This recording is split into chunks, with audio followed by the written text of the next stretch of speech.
Você vê que muitas vezes nós, mesmo sendo cristãos, nós negamos a Jesus, e eu não digo só com palavras, assim como Pedro fez, mas muitas vezes nós negamos ele com atitudes. Esse vídeo pode acabar sendo um vídeo que você não goste de ouvir, mas é um vídeo necessário para a transformação das nossas mentes como cristão. No capítulo 7 de Mateus, no versículo 16, Jesus vai nos trazer um ensinamento muito valioso sobre reconhecer as árvores pelos frutos, mas o segredo está logo quando ele fala que não se colhe uvas de espinheiros, nem figos de ervas daninhas.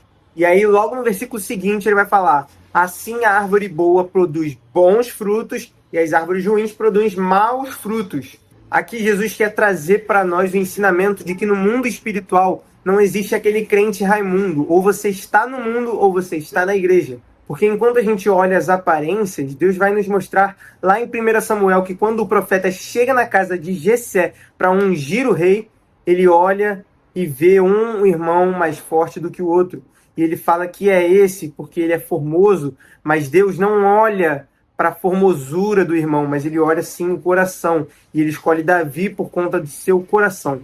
Tá, mas aí você pode estar se perguntando o que isso tem de relação com negar a Jesus. No último vídeo que eu gravei, eu citei Gálatas 2:20, que diz que a partir do momento que nós aceitamos Jesus, a gente está crucificado com ele, nós não vivemos mais, mas Cristo vive através de nós. E a partir do momento que nós escolhemos viver as nossas escolhas e os nossos planos, a gente está desvinculando a vivência de Cristo através de nós.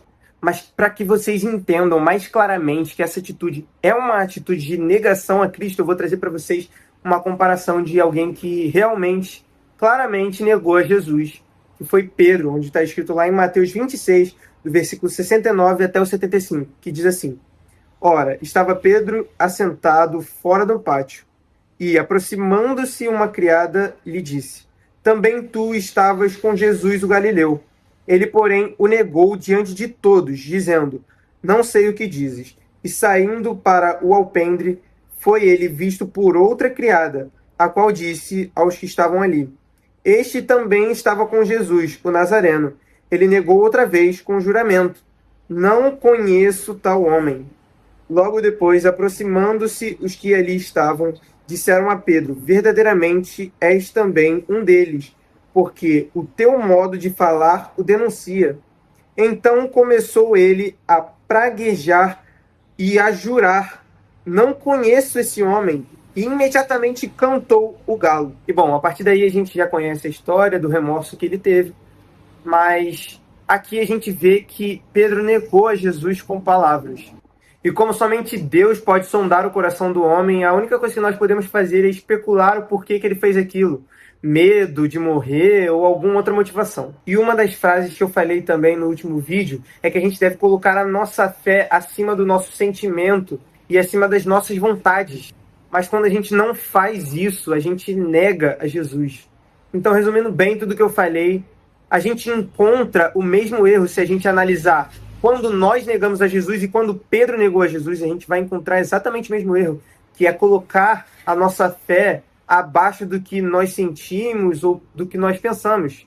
Agora eu vou trazer uma leitura que é totalmente autoexplicativa sobre tudo que eu falei, que está lá em Tiago, capítulo 1, versículo 3 e 4, que diz assim: sabendo que a aprovação da vossa fé, uma vez confirmada, produz perseverança, ora, a perseverança deve ter ação completa, para que sejais perfeitos e íntegros, em nada deficientes.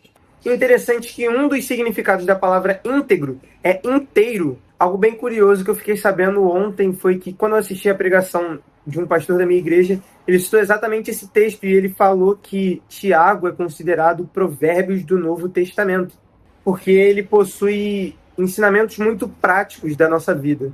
E aqui eu percebo que quando a gente nega Jesus, é justamente nos momentos onde a nossa fé tem que ser provada. Mas quando a nossa fé ela é aprovada por Deus, ela produz a perseverança que tem ação, inclusive, de integridade, demonstra que nós temos integridade. Integridade é justamente mostrar que nós não somos pessoas que falam uma coisa e agem de uma forma totalmente diferente. Isso demonstra que se nós levantamos as nossas mãos lá no altar e aceitamos a Jesus como nosso único e suficiente Salvador, a gente age para que isso seja uma verdade nas nossas vidas.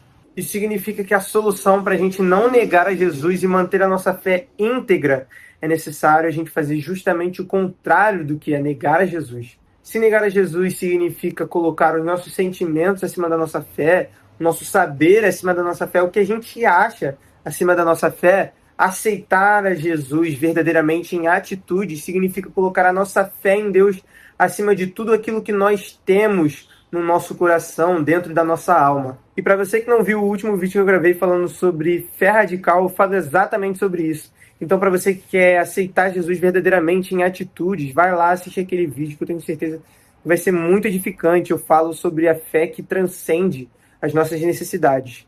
E para você que também gostou desse vídeo, achou bastante edificante, compartilhe com as pessoas para que elas possam ver o quão necessário é aceitar a Jesus não só da boca para fora,